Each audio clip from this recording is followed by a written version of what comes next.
Stepdaughter said that I'm not her real mom and shouldn't tell her what to do. You are nothing to me. You are nobody. So when it came time to pay for college, I told her to let her real mother pay for her tuition. I never thought I'd be sharing this story, but I need to get it off my chest. My name's Robin, and I'm 45 years old. I own a pretty successful restaurant in the city, something I built from the ground up and I'm genuinely proud of. 5 years ago that restaurant brought someone special into my life, or at least I thought he was special at the time. James, not his real name, was a contractor I hired for some renovation work. He was charming, hardworking, and had these kind eyes that made me feel like I could trust him. During the renovations, we started talking more and more. He told me about his daughter Lisa, who was 13 at the time, and how he'd been raising her alone since his ex-wife lost custody due to her drinking problem.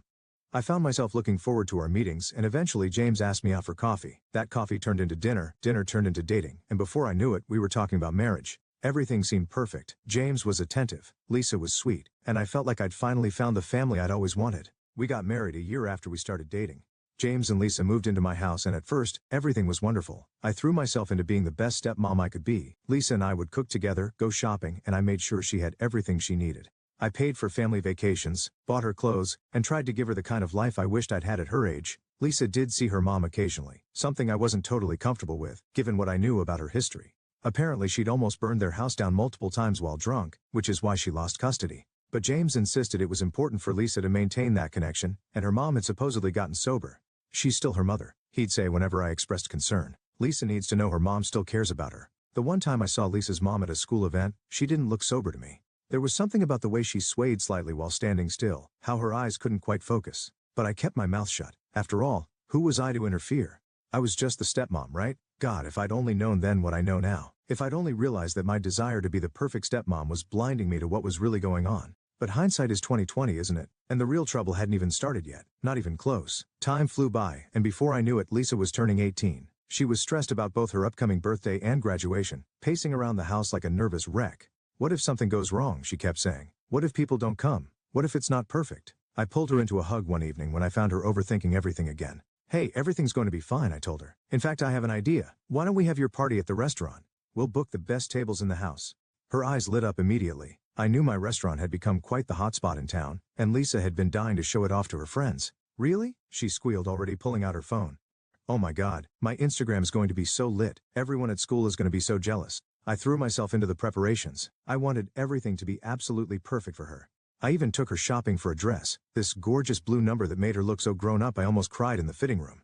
How many people are you thinking of inviting? I asked her while we were going over the details one evening. She hesitated for a moment, fidgeting with her napkin.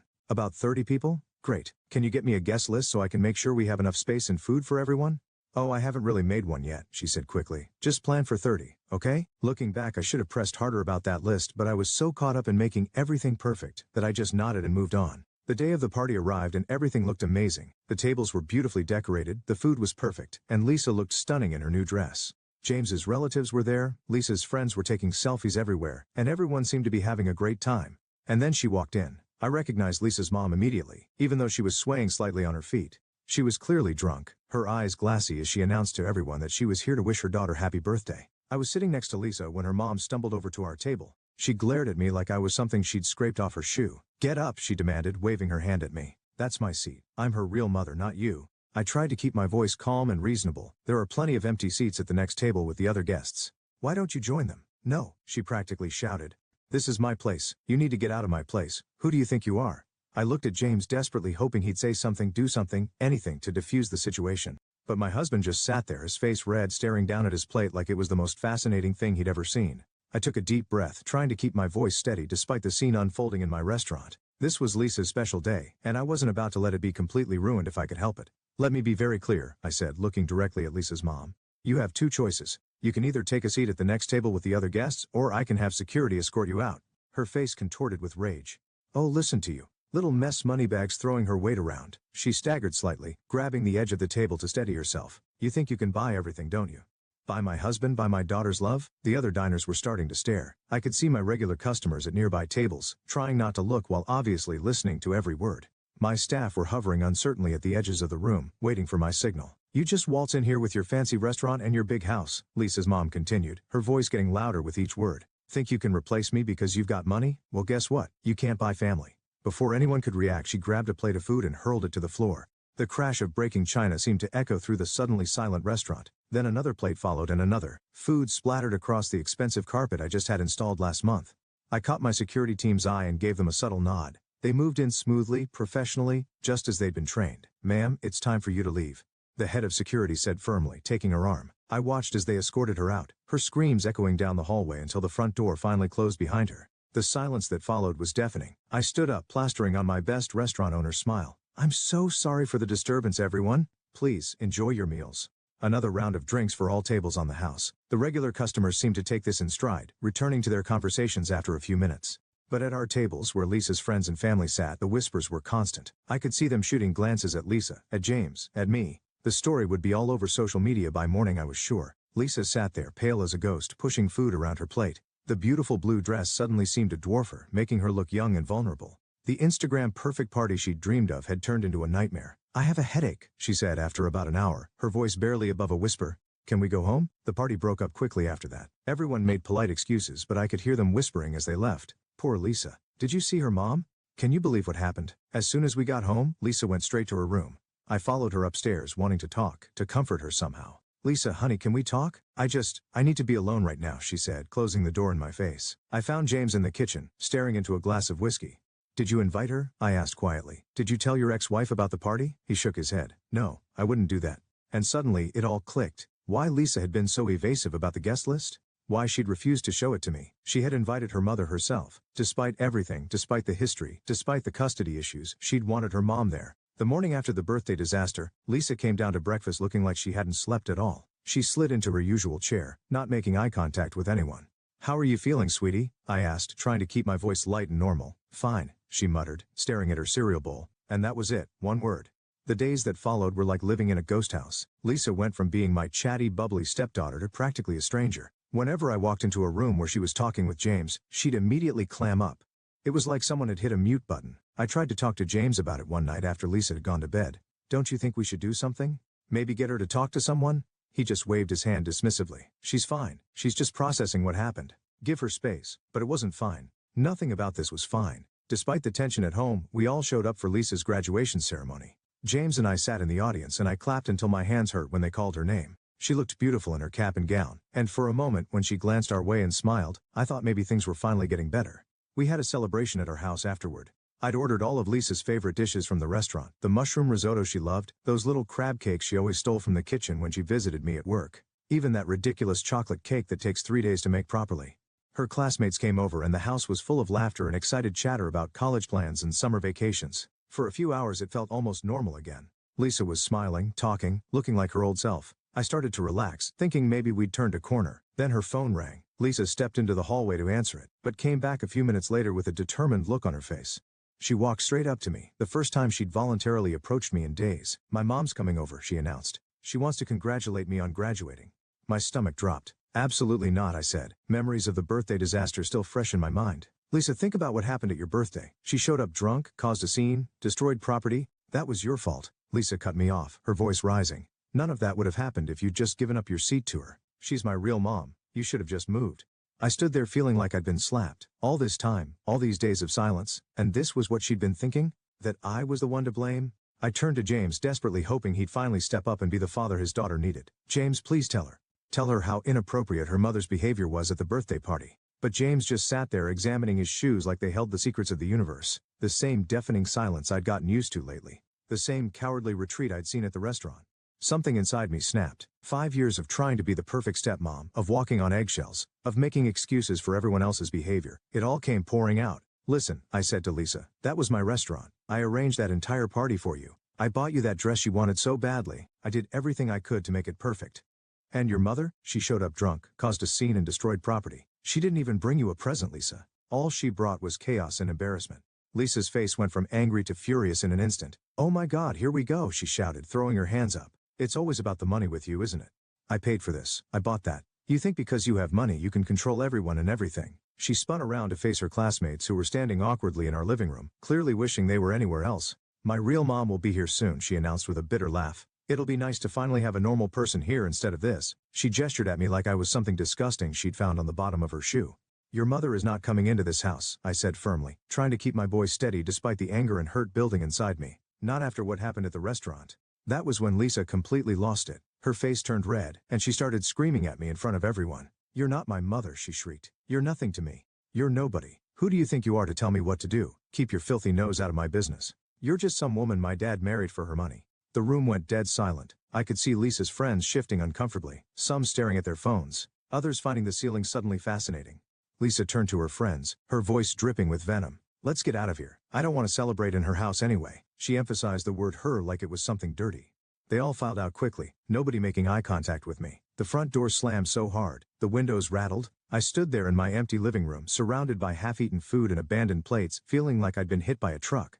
Surely now, finally, James would say something. He'd have to stand up for me after this, right? James cleared his throat. When he spoke, his voice was cold and hard. "You had no right to throw the house and money in her face like that. You didn't need to remind her that this is your house and your money paid for everything."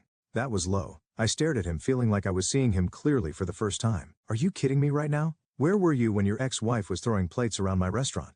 Where were you just now when your daughter was screaming insults at me in front of her entire graduating class? You're the adult here," he snapped. "You should know better than to get into arguments with a teenager. And you should know better than to bury your head in the sand like a coward," I shot back. "But that's what you do, isn't it? You just sit there silently while your ex-wife and your daughter treat me like garbage. Well, guess what? I'm done being everyone's punching bag." James's face turned an even darker shade of red. Without another word, he stormed off upstairs. I heard the guest room door slam a few minutes later. The next morning's breakfast was like sitting in a morgue.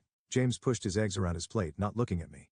I was about to get up and leave when Lisa stumbled in, still wearing her clothes from the graduation party. The smell of alcohol hit me before she even made it to the table.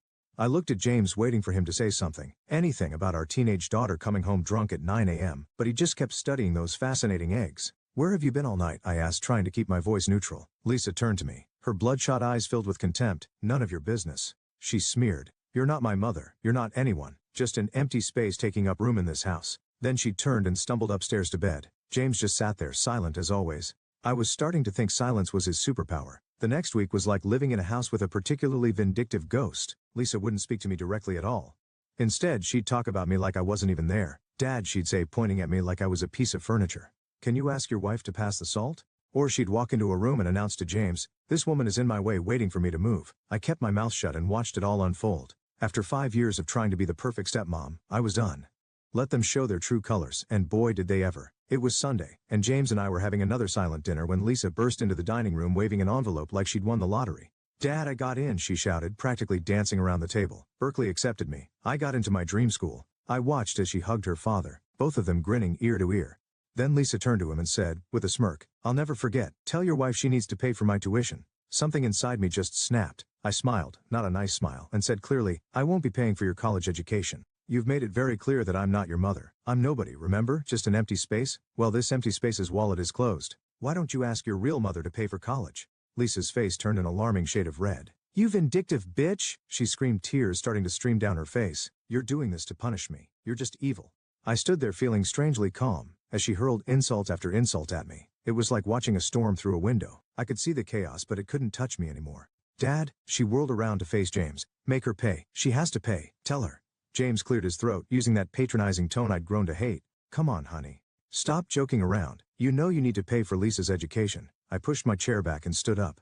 "I've made myself perfectly clear. I will not pay tens of $1,000s in tuition for someone who has spent weeks telling me I'm nothing to her. Someone who treats me like I'm less than dirt in my own home." I turned and walked out of the dining room, Lisa's screams following me up the stairs. I could hear her throwing what sounded like another spectacular tantrum, plates crashing, chairs scraping, theatrical sobs. Like mother, like daughter, I thought grimly. I sat in my bedroom listening to the chaos downstairs slowly die down. I knew it wasn't over. James would be up soon enough, ready to play his part in this family drama. Sure enough, about 30 minutes later my bedroom door burst open. James stormed in, his face flushed with anger. "I'm sick of this," he spat. "I'm so tired of you playing these games. You need to grow up and pay for Lisa's education." I looked at him calmly from where I sat on our bed. "No, you and your ex-wife can figure out how to pay for Berkeley.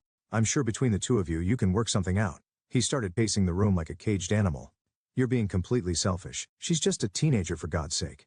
You're the adult here. You need to be the bigger person." I watched him pace, remembering all the times he'd used that same argument. Be the bigger person.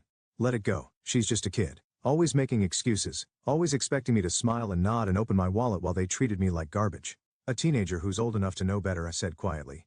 "A teenager who's made it very clear how she feels about me. Why should I invest in her future when she's shown nothing but contempt for me?" James stopped pacing and turned to face me, his expression hard.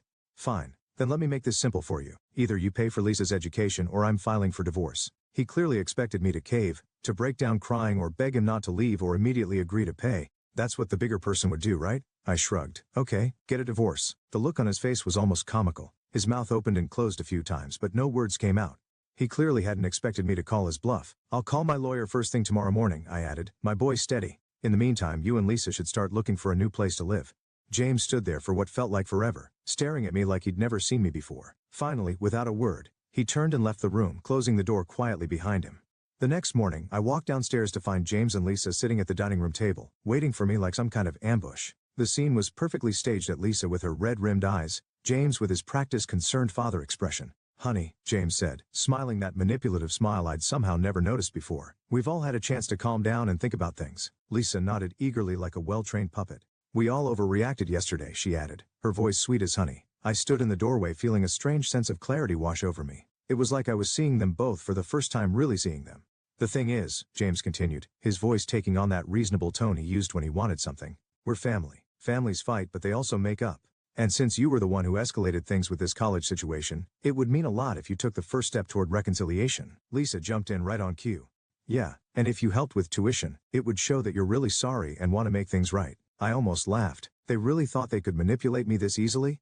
That all it would take was some fake remorse and practice lines about family? Actually, I said, pulling out my phone, I just got off the phone with my lawyer 5 minutes ago. The divorce papers should be ready by this afternoon. The change in their expressions was instantaneous. Lisa's sweet smile vanished, replaced by shock. James's face turned that familiar shade of angry red.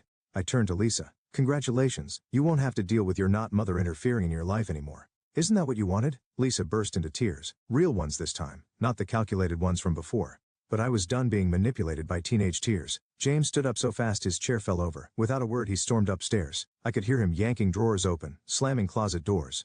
They packed in silence. No more manipulative speeches, no more fake tears, just the sound of suitcases being filled and doors being slammed. I thought that would be the end of it. I was wrong. The messages started that night. First from James, we all said things we regret. Let's talk about this like adults. Then from Lisa, I'm sorry if I hurt your feelings but you're being really unfair about college. When I didn't respond they got nastier. You're destroying this family with your stubbornness. I hope you're happy being alone with your money. You'll regret this when you're old and have nobody. The divorce was quick, thanks to the prenup I'd insisted on. James tried to contest it of course but my lawyer shut that down fast. He got nothing. Not a penny of my restaurant's profits, not a dime of my savings. I hear things about them sometimes through mutual friends. They're living in a small apartment across town. Lisa couldn't afford Berkeley and is working at a mall somewhere. James is trying to restart his contracting business, but it's not going well. I've redecorated the house since they left, threw out all the furniture that reminded me of them. The place feels bigger now, lighter somehow. Or maybe that's just me, finally free of the weight of trying to buy love from people who were only ever interested in selling.